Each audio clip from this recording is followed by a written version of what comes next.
My brother was bleeding in my driveway at 2 in the morning. Not a little blood. The kind that leaves a trail.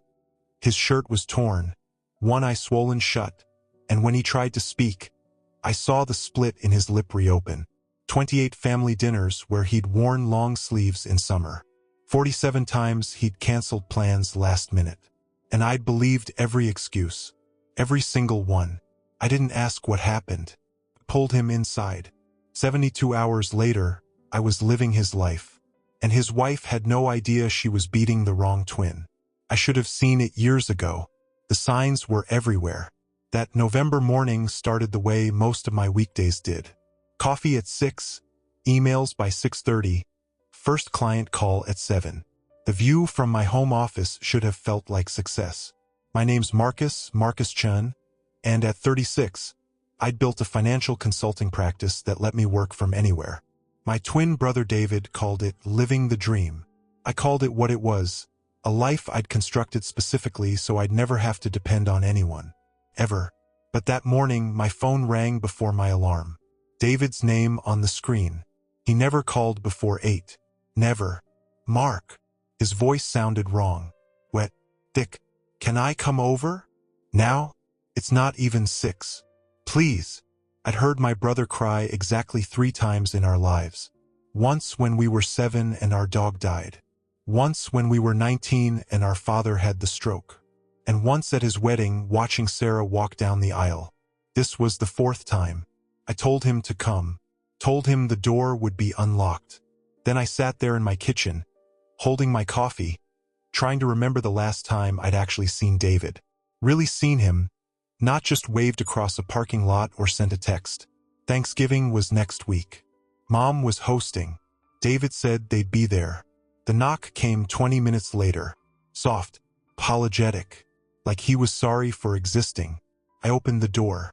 My brother, my identical twin, the person who shared my face, my DNA, my childhood, stood there looking like he'd been hit by a truck. No, like someone had carefully, methodically destroyed him. There's a difference. Accidents are messy. This was precise. His left eye was swollen completely shut, purple spreading across the cheekbone. His lip was split in 2 places. When he moved, I saw him wince, and his hand went automatically to his ribs. The shirt he wore, the expensive one Sarah bought him last Christmas, had a tear at the collar. And his knuckles. God, his knuckles were bleeding but not from throwing punches. From trying to protect his face. David. I reached for him.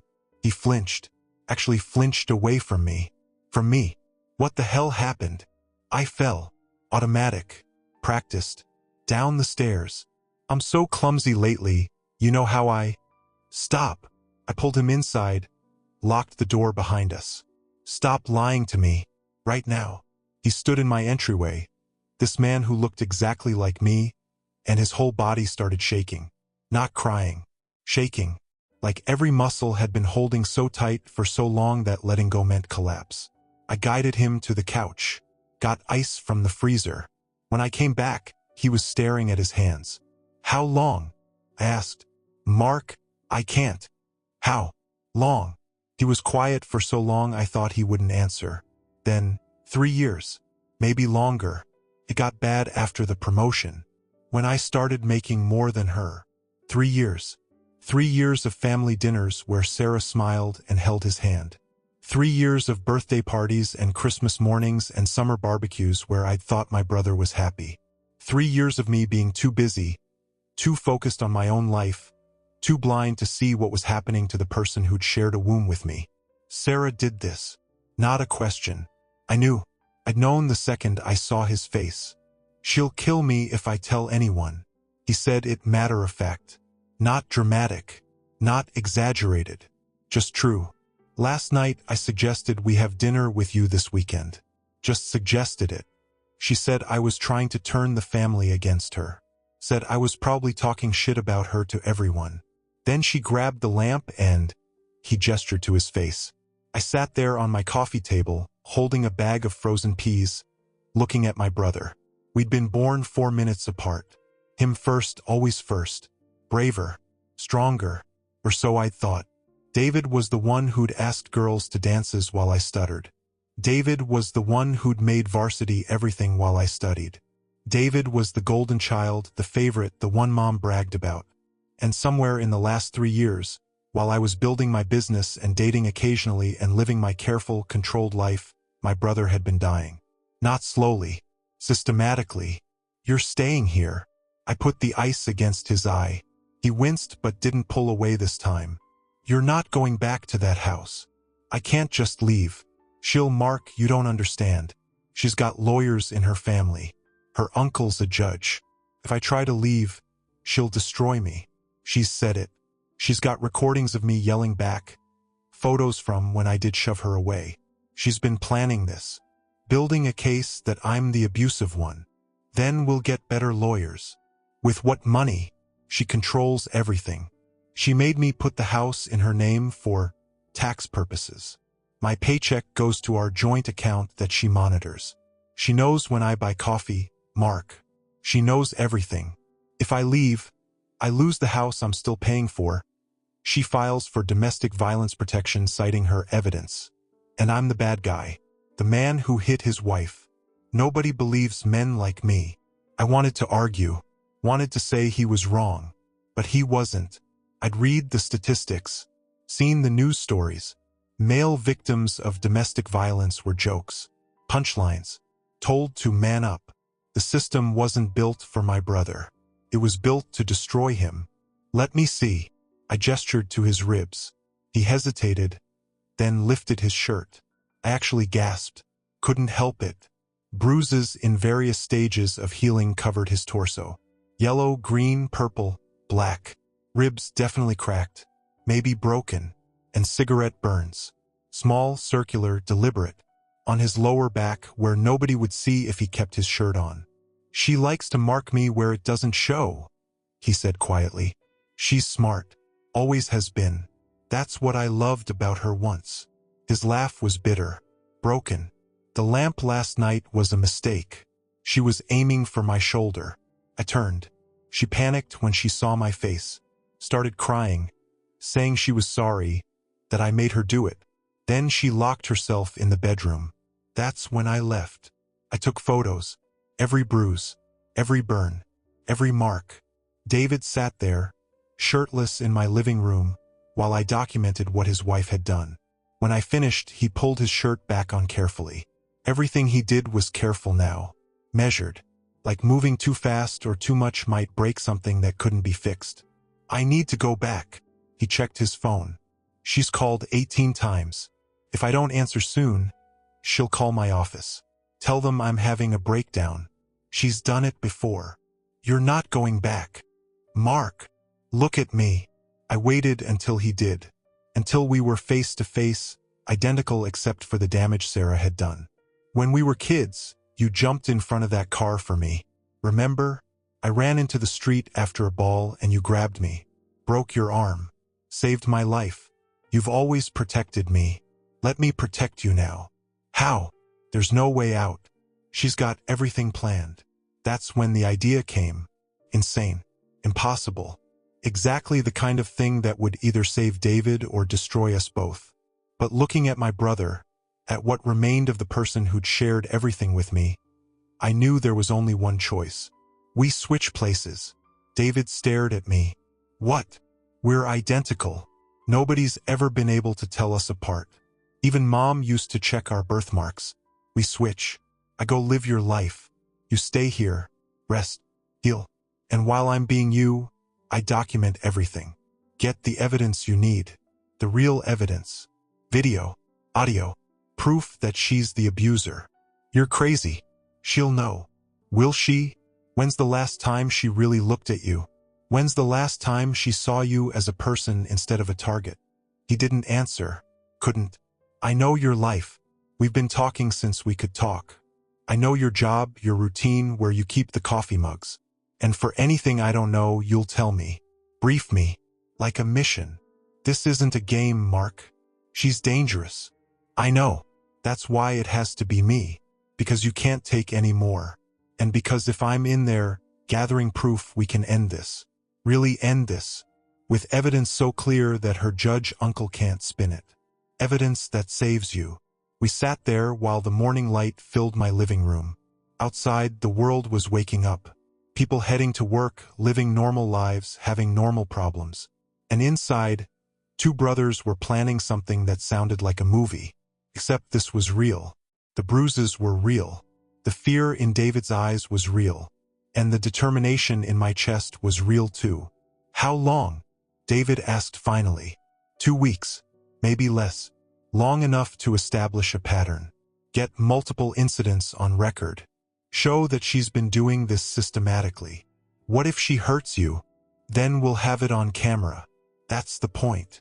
I gripped his shoulder. David, you saved my life when we were 6. Let me return the favor. He closed his eyes. When he opened them, something had shifted. Not hope, not exactly, but maybe the smallest possibility of survival. Okay. But we do this smart. We plan everything. We spent the next 48 hours preparing. David told me everything. Not just schedules and passwords, but the small things. How Sarah liked her coffee. The way she'd tap her nails on the counter when she was getting angry. The tone that meant he was about to get hurt. Where she kept the keys, the documents, the files she used to control him. He showed me the joint bank account she monitored, the credit cards she'd maxed out in his name, the debt he didn't even know about until the collectors started calling. She's been stealing from you? I said, scrolling through transactions. Stealing implies it's not already hers. According to her, everything I have is because of her. My job, my salary, my life. She's just taking what she deserves. I wanted to punch something. Wanted to drive to that house and drag Sarah out by her hair. But that wouldn't help. Wouldn't change anything. So instead, I memorized everything. Became David. Practiced his walk. Slightly favoring his right side because his left ribs hurt. His way of speaking. Softer now, more apologetic. Always ready to placate. The way he'd check his phone constantly. Anxious about missing her messages. You flinch when people raise their hands near you, I observed on day 2.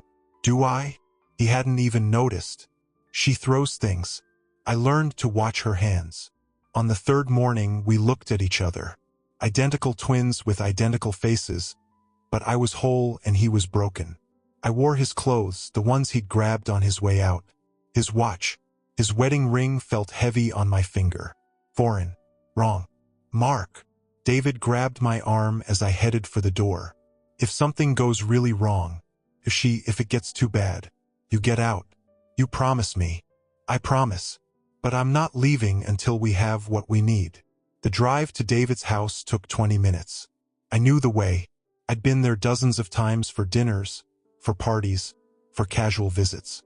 But I'd never known what happened when everyone left. Never knew that the home I'd envied was actually a prison. The house was nice.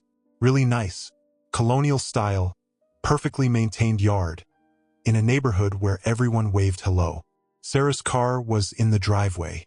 My hands were sweating on the steering wheel. I had audio recorders in my pockets.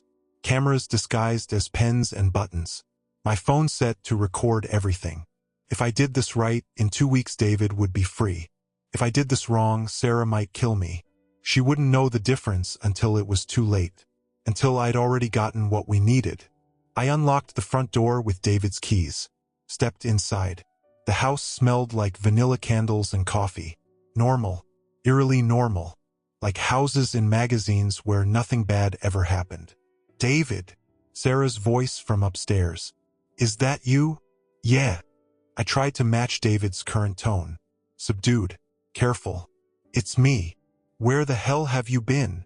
She appeared at the top of the stairs. Sarah, my brother's wife. I'd always thought she was beautiful. Tall, blonde, sharp features. Now I just saw sharp. Everything about her was a weapon. I've been calling for 2 days. 2 days, David. I thought you were dead. I needed some time. After. I gestured to my face, to the still visible bruising that David had left with. After that night. She came down the stairs slowly, deliberately, like a predator approaching prey. After you tripped and fell, you mean? After your clumsiness scared me so much I couldn't sleep. I've been worried sick. Right? Sorry. I stayed at a motel. Just needed to think.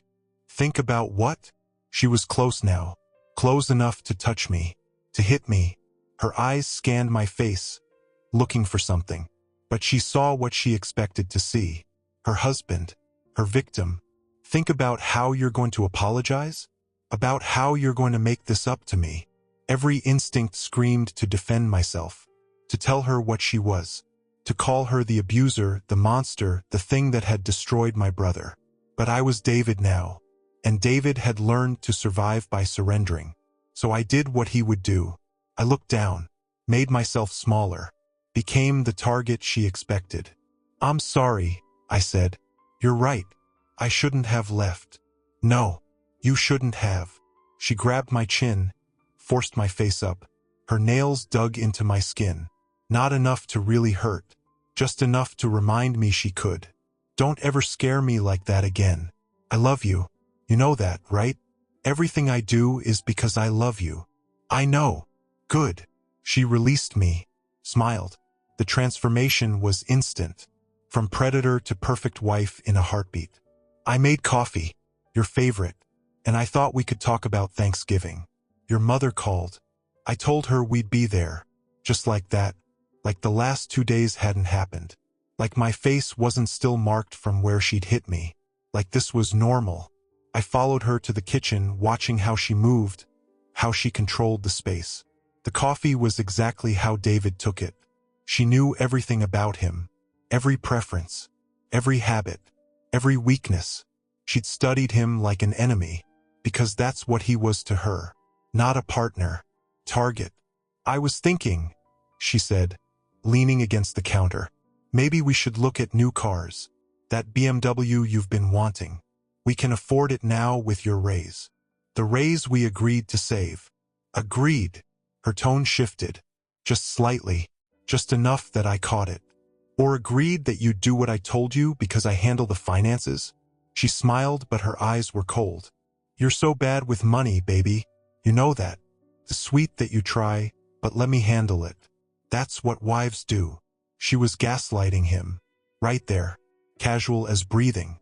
Making him doubt himself, his memory, his reality. I wanted to record this. Was recording this. The pen in my pocket was capturing every word. But I needed more. Needed her to show her real self. Needed proof of the violence. That first day she was careful. Almost sweet. Testing me. Testing whether I'd really come back beaten down enough. We had dinner together. Watched TV. She laughed at some show. Touched my arm occasionally. The perfect wife. Except I saw how she watched me. Like a scientist observing an experiment. Like she was waiting for me to fail some unspoken test so she'd have permission to hurt me again. At night, lying in bed next to her, I didn't sleep. Couldn't. Every time she moved, I tensed. Ready. The cameras in the room were recording. Audio running. I just needed her to show who she really was. Day 2, she started testing boundaries. Small things. Asking me to cancel lunch with a coworker. Questioning why I needed to go to the gym. Checking my phone while I was in the shower. When I came out, she was scrolling through messages. Who's Tom? She held up my phone. David's phone. Guy from work. We sometimes grab lunch. She put the phone down. Maybe you should eat lunch with me instead. I get lonely. You're gone so much. I have to work. Do you? She stepped closer. Or do you just want to get away from me? Is that it, David? Am I not good enough for you? That's not what I said. It's what you meant. Her voice rose. Everything I do for you. This house. This life. And you want to run off with Tom. Are you fucking him? What? No. He's a coworker. You're lying. She shoved me. Hard. Right in the chest where I knew David's ribs were already damaged. I stumbled back, caught myself on the doorframe. The camera button on my shirt was recording everything. You're always lying to me, sneaking around, making me look stupid. Sarah. I'm not. Shut up. She grabbed a picture frame from the dresser. Their wedding photo. Threw it. I dodged. It shattered against the wall behind me. Get out. Get out of my sight before I do something we'll both regret. I left, went to the guest room, closed the door, and checked the footage. Clear as day. her shoving me, throwing things. The audio caught every word, every accusation, every threat. This was day 2. I had 12 more days to go. The pattern became clear quickly. Sarah needed control. Absolute control.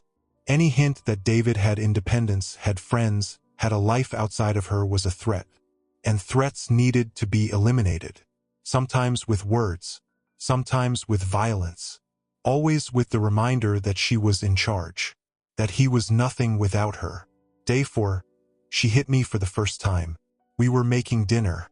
I offered to cut the vegetables. She wanted to do it. I insisted it was fine, I could help.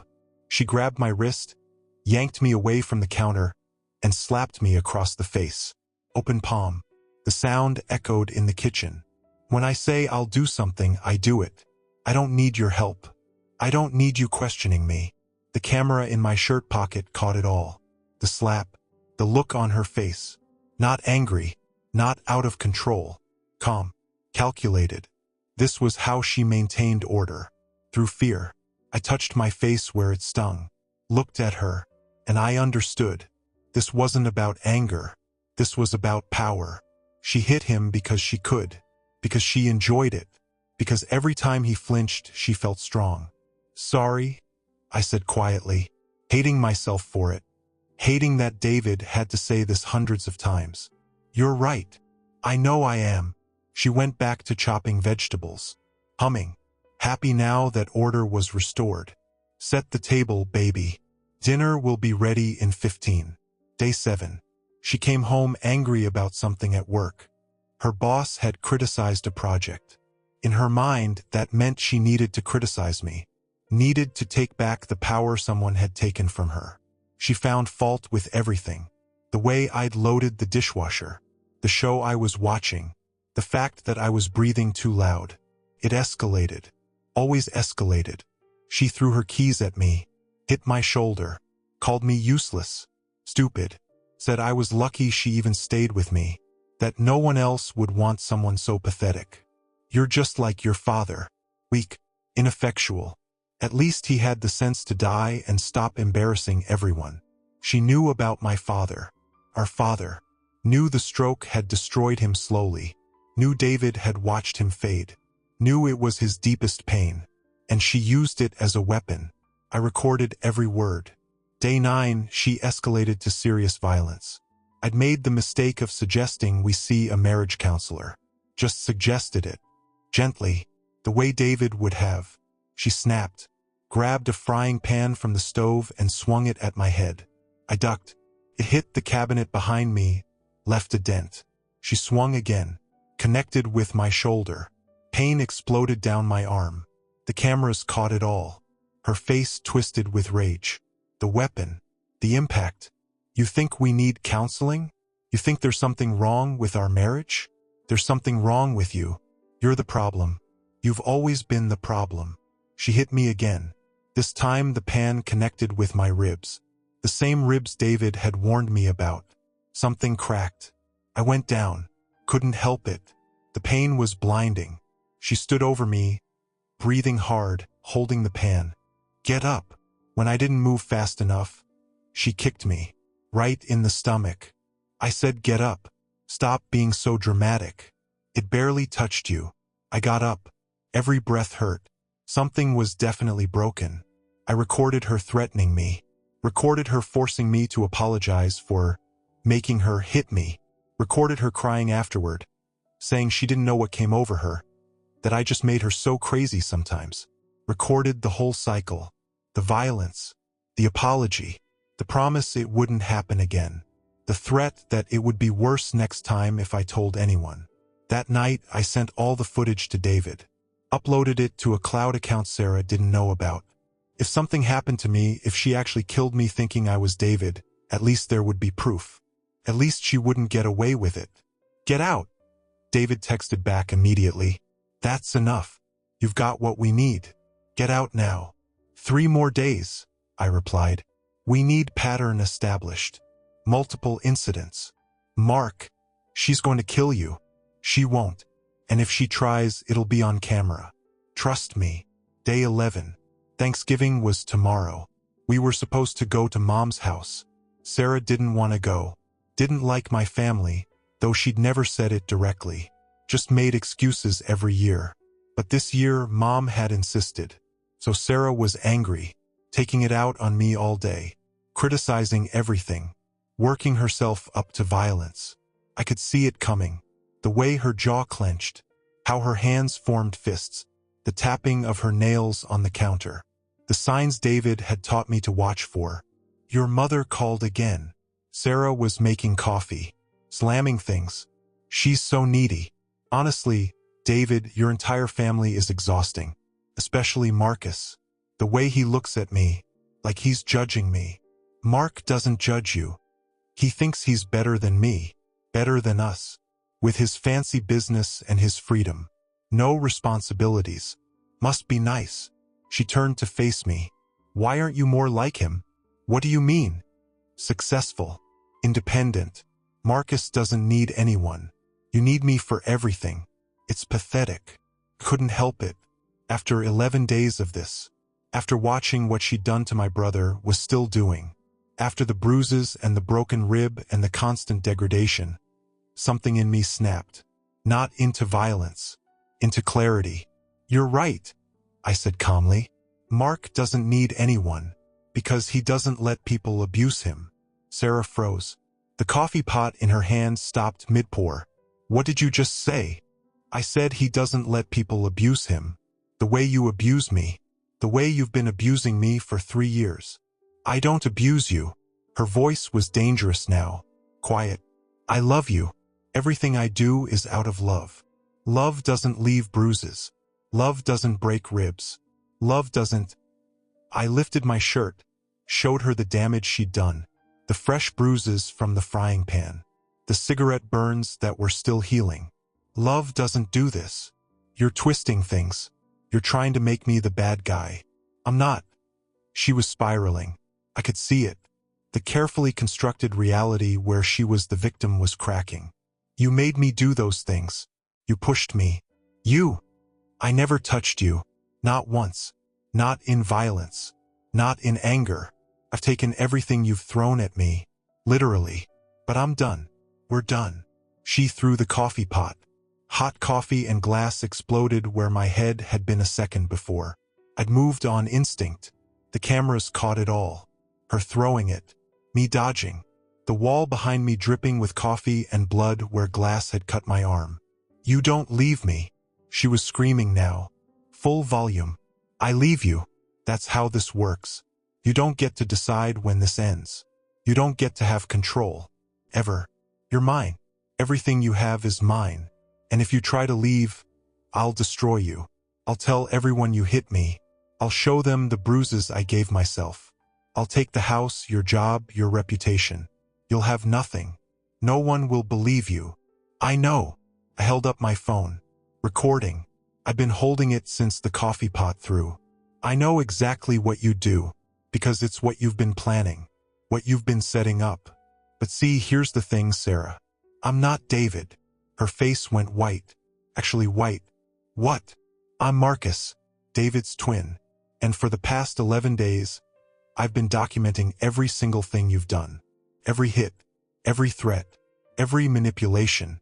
I've got audio, video, medical evidence, messages, financial records showing how you've been stealing from him. Everything. And tomorrow, when we go to Thanksgiving dinner, David will be there. The real David. And you're going to sit there and smile and pretend everything is fine.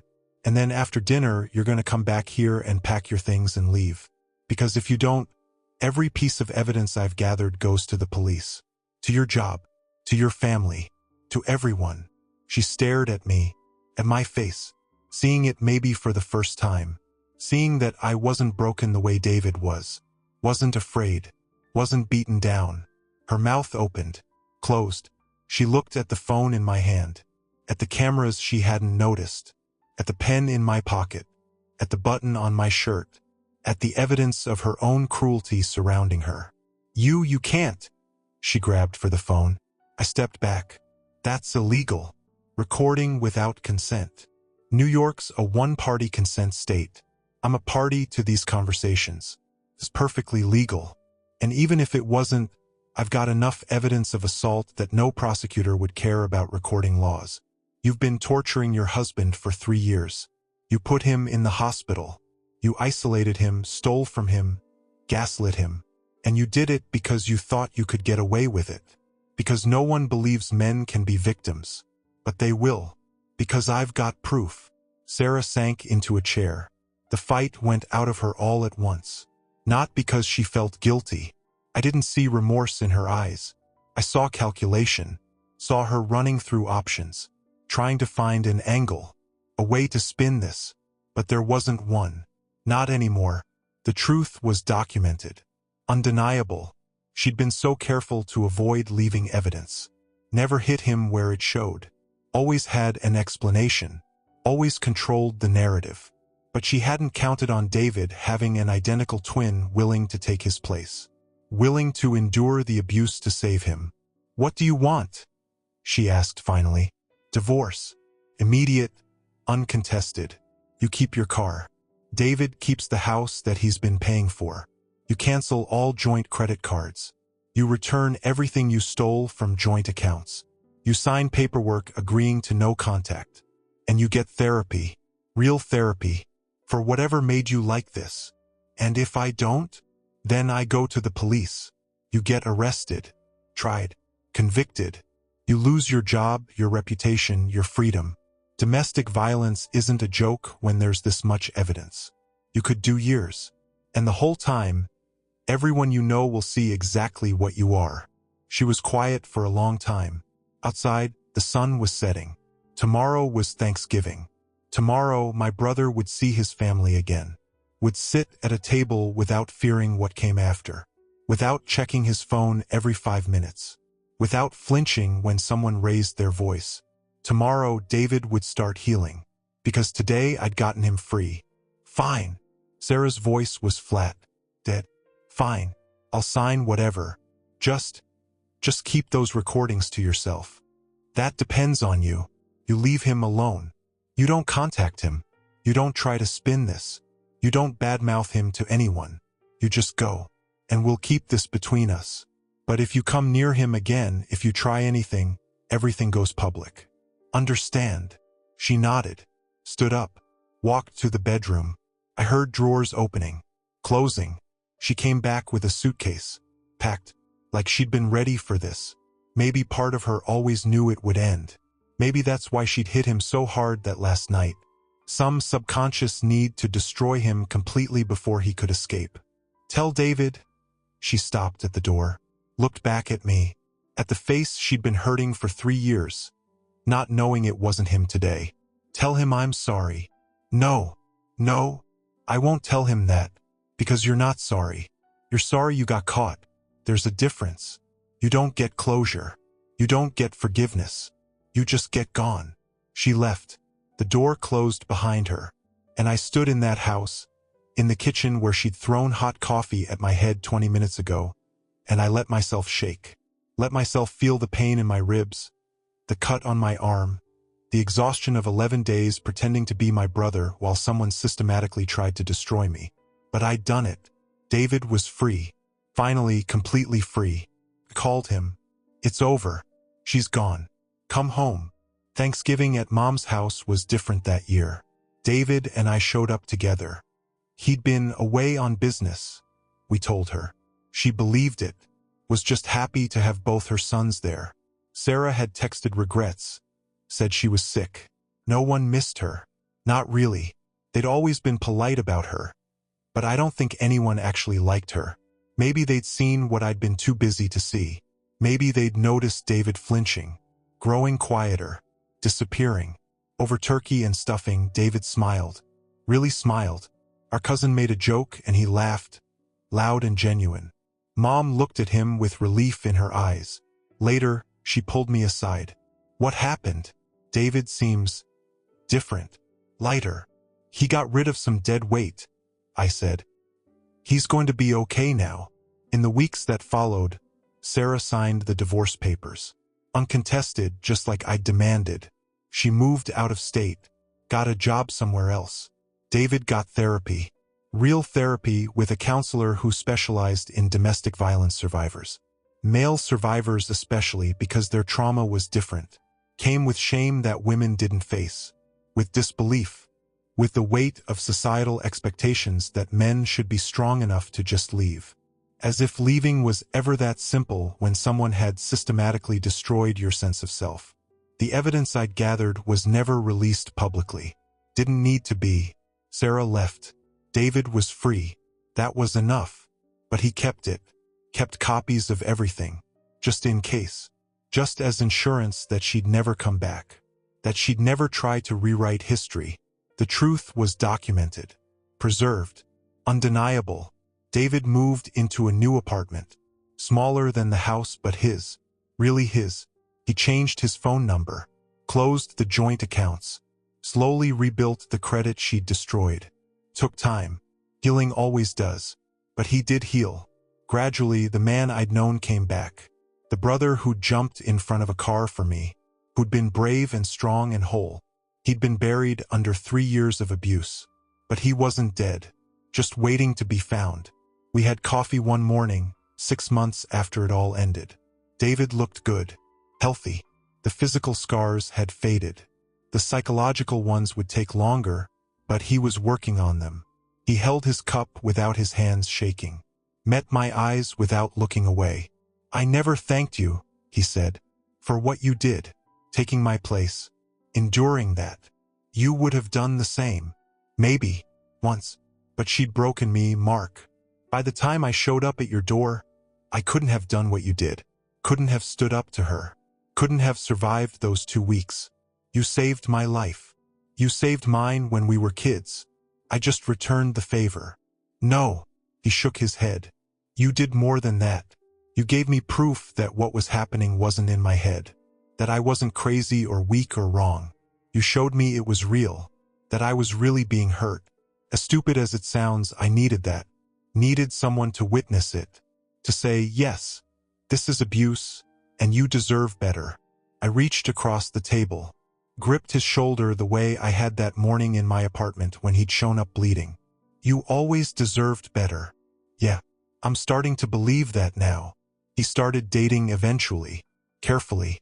With boundaries and therapy and a clear understanding of what healthy relationships looked like. The first time he brought someone to family dinner. A kind woman named Jennifer who taught elementary school. Mom cried. Happy tears. She'd known something was wrong with Sarah. Mothers always know. She just hadn't known how wrong. As for me, I went back to my careful, controlled life. My consulting business. My routine. But something had changed. I'd seen how fast safety could disappear. How someone you loved could become someone you feared. How abuse wasn't always obvious. Wasn't always bruises and screams. Sometimes it was quiet. Systematic. Hidden behind closed doors and perfect facades. I became careful about who I let close. About what I tolerated. About recognizing the signs. I also started volunteering. At a men's shelter. The one David had been too ashamed to call during his worst days. I told my story. Well, his story. Our story. About what happened when no one believed men could be victims. About how abuse didn't discriminate by gender. About how asking for help wasn't weakness. Every time I spoke, I saw men crying, nodding, recognizing themselves in David's experience. And every time, I hoped one more person would find the courage to leave. To document, to survive. It's been 3 years now. David is thriving. He got promoted at work. Paid off the debt Sarah left him with. Started a support group for male domestic violence survivors. He talks about his experience openly now. Without shame. Uses his real name. His real story. Because he learned that silence protects abusers. That shame gives them power. That speaking truth is the only way to heal. Sarah, as far as we know, is in Colorado. Different job. Different state. We don't follow her life. Don't care where she is or what she's doing. She's a chapter that's closed. A nightmare that's over. David has nightmares sometimes still. Wakes up thinking he's back in that house. But Jennifer is there. And she knows. Knows everything. Holds him until he remembers he's safe now. That he got out. that he survived. I think about those 11 days sometimes, about what it felt like to be my brother, to live in constant fear, to have someone who promised to love you hurt you systematically, to be trapped by finances and shame and a system that didn't believe your pain was real. I think about Sarah's face when she realized I wasn't David. The shock, the fear, the calculation. She'd built her power on secrecy, on being the only one who knew the truth. And in one moment that power evaporated. Because I'd been there, I'd witnessed, I'd documented. The truth couldn't be denied anymore. People ask me sometimes if I regret it. If those 11 days, the broken rib, the bruises, the psychological toll of pretending to be someone else while being systematically abused, if it was worth it. I tell them what I told David. He would have done the same for me. We're twins. We shared everything growing up. Shared a womb, a birthday, a face, a childhood. Sharing his nightmare for 11 days so he could have a lifetime of freedom? That wasn't even a question. That was just what brothers do. Especially when one of them saved your life when you were 6. David's thriving now. Actually thriving, not just surviving. He laughs freely, makes jokes, plans for the future, talks about maybe having kids someday. Things he couldn't imagine when Sarah had him convinced he was worthless, that he deserved the abuse, that no one else would want him. She'd taken the strongest person I knew and tried to break him completely, but she failed, because he wasn't alone, because he had family who loved him, because when he couldn't fight anymore, someone fought for him. That's what I want people to know. Abuse thrives in isolation, in silence, in shame. It grows in the dark places where no one is watching, where victims are too afraid or too broken to ask for help. But light destroys it. Truth destroys it. Witnesses destroy it. David couldn't save himself. The system wasn't built to save him. But I could, and I did, by being willing to step into his shoes, to experience what he experienced, to document what no one else believed. Sometimes saving someone means literally becoming them, taking their place, bearing their burden until they're strong enough to carry it again. Mom still doesn't know the full story, knows David and Sarah divorced, knows it was bad, but not how bad, not about the years of violence, the systematic destruction, the cigarette burns and broken ribs and frying pans and coffee pots. David decided to spare her that. Decided some truths are too heavy for mothers to carry. I disagreed at first, thought she should know, but he pointed out that she'd blame herself, wonder what she missed, what she could have done, and she couldn't have done anything. Sarah was too good at hiding, too careful, too practiced. This wasn't about what Mom missed. This was about what Sarah was. Jennifer knows though, knows everything. David told her on their 3rd date, laid it all out. Said if she couldn't handle it, he'd understand. She'd cried, asked questions, then told him about her mother's 2nd husband, about the violence she'd witnessed as a child, about how hard it was to watch someone you love be destroyed and feel powerless to stop it. They bonded over shared trauma, over understanding that abuse wasn't about gender. It was about power, about control, about one person deciding another person's only value was as a target. The legal system never got involved.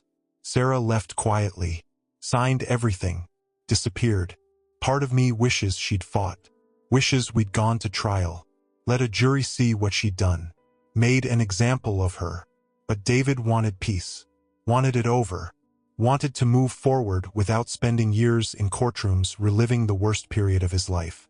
So we let her go, with the understanding that if she ever came back, if she ever contacted him, if she ever tried to hurt him again, everything would come out. Every recording, every photo, every piece of evidence. She'd lose everything, and she knew it, so she stayed gone. I kept one recording though, just one. The one from day 11, when she threw the coffee pot, when I revealed who I was, when she tried to grab the phone and I told her everything I'd documented. I watch it sometimes, when I need to remember why I did what I did. When I wonder if it was worth the risk. I watch her face as she realizes she's been caught, as her power evaporates, as she understands that secrets only work when they stay secret. And I remember that, yes. Yes, it was worth it.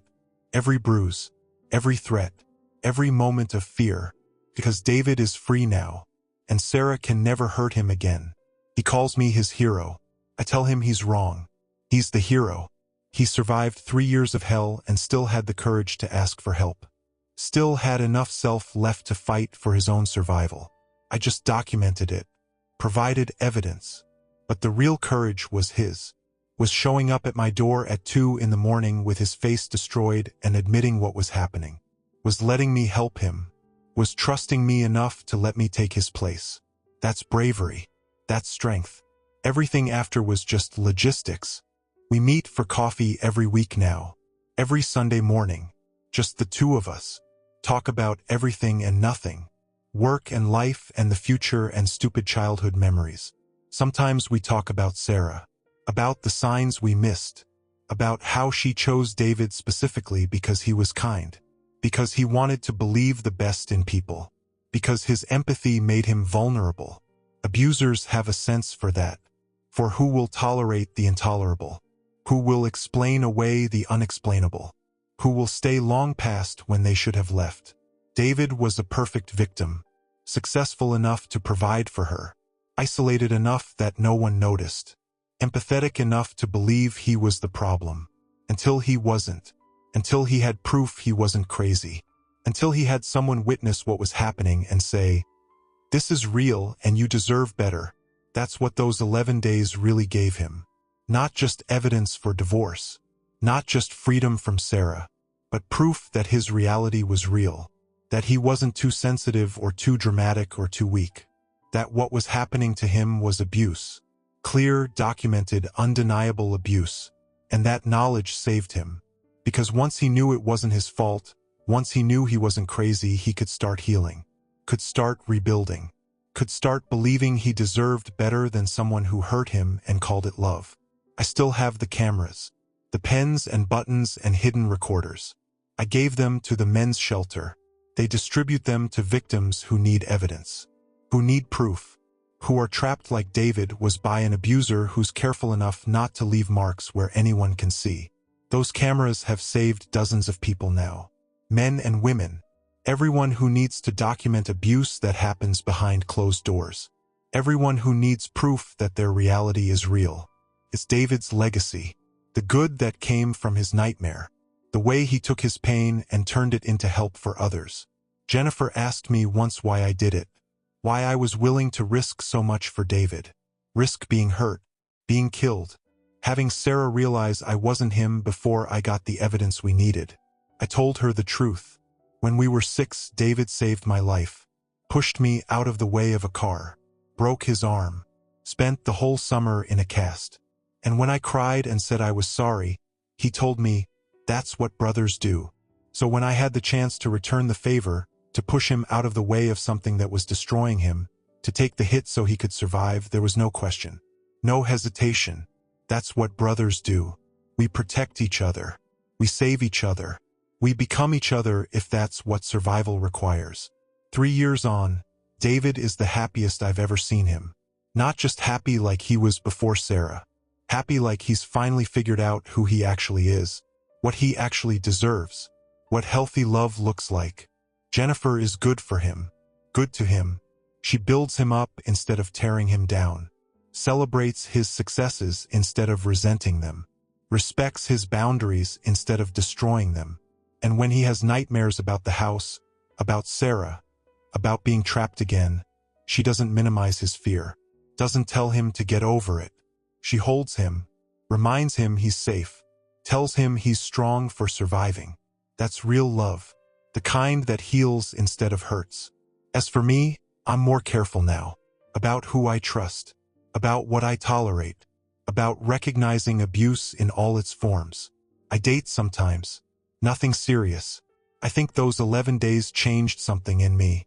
Made me understand how fragile safety is.